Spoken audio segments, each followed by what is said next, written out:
Hi po, ako nga po pala si Lloyd, andito yung operator dito sa Taytay Branch.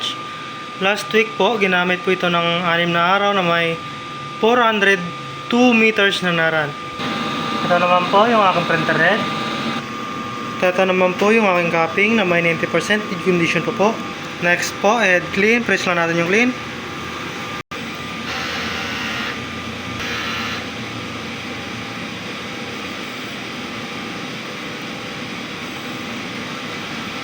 After po ng head clean, punasan natin yung wiper.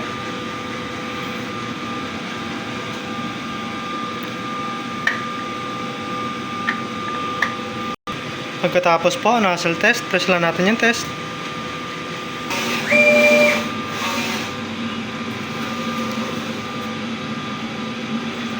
Ayan po, kompleto naman po yung kulay. Ang ink system level po ay nasa tama lang. Ang waste tank naman po ay kakalinis lang. Ito naman po yung aming AVR. Dito naman po nakalagay ng aking mga stocks. Yan po, tama lang po ako sa CMYK. White, powder, green solution. Dito naman po yung in use. Dito naman po nakalagay yung pin. Ito naman po yung aking consumable monitoring. Ito yung para sa saya, magenta, yellow, black, white, powder, DTF film, green solution. At ito naman po yung aking daily checklist. Yan po, updated naman po. Ito naman po yung aking daily output record. Yan po, updated din naman po.